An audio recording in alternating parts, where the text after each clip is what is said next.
안녕하세요. 대단히 반갑습니다. 편견과 선입견이 꼰대로 만든다. 김교환. 여우가 자기 생일을 맞아 맛있는 음식을 한상 차려놓고 두루미를 초청한다. 음식들은 모두 납작하고 예쁜 접시에 담겨져 있다. 여우는 맛있는 음식을 혀로 핥아 먹으면서 두루미에게 권하지만 두루미는 긴 주둥이로 접시에 얇게 담긴 음식을 먹지 못해 그냥 구경만 할 수밖에 없다. 해님이 어느 날 달님에게 말한다. 사람들은 도대체 무슨 일이 그렇게 바빠서 저리도 분주하게 움직일까요? 달님은 아니 내가 보기엔 잠만 자는데요 하면서 해님에게 나뭇잎을 보라고 한다. 은빛으로 반짝이는 모습이 얼마나 예쁩니까? 해님은 아니 그냥 푸르기만 한데요. 이때 지나가던 바람이 말한다. 해님과 달님의 말이 다 맞네요. 해님은 낮에 본 사람들의 모습이고 달님은 밤에 본 나뭇잎의 모습이기 때문이랍니다. 우리는 흔히 대상을 바라보는 자기만의 독특한 생각을 편견이라고 하는데 이는 공정하지 못하고 어느 한쪽으로 치우친 생각을 말한다. 일어난 상황에 대해 미리 잘못된 방향으로 자기 생각을 굳혀놓고 현상을 해석하려고 한다. 또한 우리는 살면서 경험에 의해 쌓인 지식이 자기만의 생각으로 어떤 현상을 볼 때 미리 마음속에 들어와서 굳어진 생각인 선입견이라는 색안경을 끼고 보기도 한다. 마치 고집불통의 어른들이 꼰대라는 소리를 듣는 것과 일맥상통하는 것이다. 고정관념 역시 이미 자신의 마음속에 자리하며 흔들리지 않는 관념인데 이 세 가지의 경우는 엄격히 구분하기 어렵지만 대체로 편견이나 선입견에 사로잡힌 사람은 자기와 견해를 달리하는 사람을 배척하는 성향을 갖고 있다. 자기 생각만을 고집하면서 상대가 무슨 말을 하든 양보하지 않는다. 그런데 우리는 편견을 비난하면서도 누구나 편견을 가지고 있다. 생각해보면 편견이나 선입견은 사실도 진실도 아닌 한 사람 또는 특정 집단의 생각일 뿐이다. 우리 모두 하루가 다르게 변하는 사회에서 살고 있다. 어제 유용하던 지식이 오늘 우용지물이 되는 변화가 빠른 정보사회다. 그래서 누가 더 빨리 새로운 정보를 입수하고 이를 활용하느냐의 경쟁이다. 따라서 젊은이들로부터 불통이요 꼰대가 되기 전에 스스로 젊은이들과 소통이 되도록 노력해야 한다. 자신을 드러내고 싶은 욕구로 남의 모르는 사실에 대해 잘난 체하고 비판이나 비방을 하지 말자. 내가 무언가를 잘 알고 있다고 하더라도 모든 것을 다 아는 것은 아니다. 우리는 자신이 잘못 알고 있음에도 자존심 때문에 잘못이나 무지를 인정하려 들지 않을 때도 있다. 내가 아는 것이 정말로 아는 것인지 아니면 안다고 생각하는 것인지 다시 한번 살펴볼 일이다. 편견과 선입견에 사로잡혀 자기와 생각을 달리하는 사람을 멸시하고 상대가 무슨 말을 해도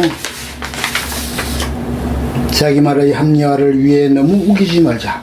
누구나 부족함이 있고 실수도 있다. 또한 누구나 믿고 싶은 것, 보고 싶은 것만을 보려는 속성도 있다. 흔히들 상식이란 말을 많이 쓰지만 그 상식이 내 자신의 편견이나 선입견이 아닌지 살펴보자.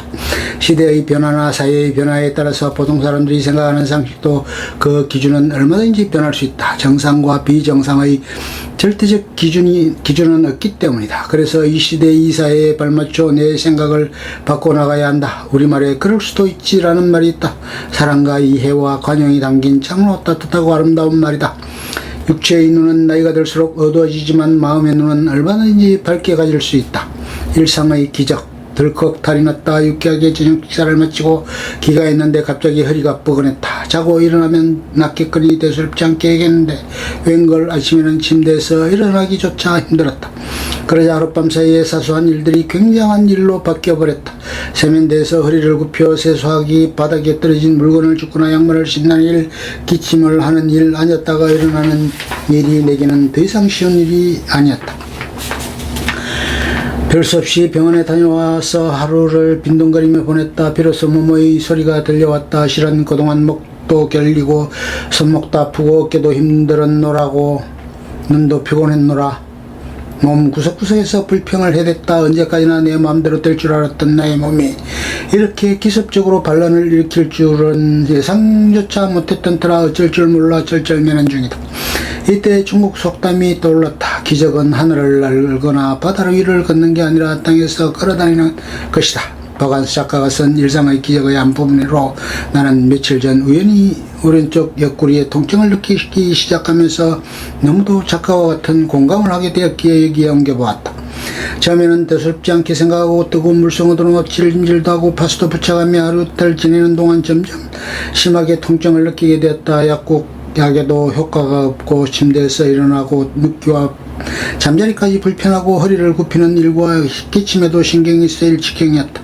어른들이 하는 일은 흔히 하는 자다가 얻은 병이란 말에 공감하며 결국엔 병은 신체까지 지게 되었다. 간단한 문제에 이어서 이곳저곳 엑스레이를 찍은 다음 의사 판정을 기다리는 동안 오만 가지 불길한 생각을 하며 주저한 시간을 보내다가 일종의 근육통이라는 진단과 함께 물리치료와 며칠간의 약 처방을 받고 나왔다.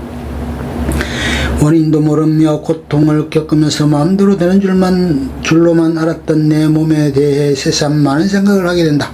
남의 도움 없이 스스로 뛰고 극구할 수 있다는 것이 얼마나 큰 복인가 새삼 느낄 수 있었고, 그동안 무모하게 혹사했던 내 몸에 대해 미안하다 아무 생각 없이 두 다리로 걷고 뛰어다니던 일상이 결코 쉬운 일이 아닌 기적임을 실감하게 되었기 때문이다. 돈과 명예와 건강을 비교하는 격언을 새롭게 생각해본다.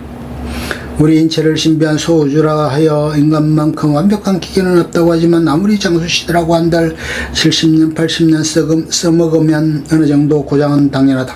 그래서 늙으면 병과 함께 살아감이 숙명이다. 그런데 왜 우리는 늘 조금만 불편하면 자기만 불행하다고 생각하는 걸까? 나이 들면 숨차고 필요한 것이 당연하면서도 심각하게 생각하는 건 건강공포증 메디컬 리베이션에서 벗어나지 못하고 있다. 그건 욕심 때문이다. 대체로 사람들은 건강에 대해서만 유독 귀가 얇다. 그래서 TV 광고나 선전에 잘 속는다. 신비한 우리 인체는 매우 복잡한 구조이고 구석구석 다른 속도로 늙어가고 있다는 사실도 알아야 한다. 또한 질병과 노화를 구별해서 생각해보자. 그리고 숫자에 너무 민감할 필요도 없다. 65세만 되면 노인이라는 그물에 스스로를 가두는 심리적 위축이나 혈압, 혈당, 콜레스테롤, 골밀도 등의 정상적인 수치를 갖고 7, 80 어른까지도 거기에 꼭 맞춰야 된다는 것은 무리다. 큰 불편을 못 느낀다면 너무 걱정하지 말자. 인체는 신비하고도 복잡한 기계이면서 정신건강이 육체건강을 지배한다는 사실을 명심하자.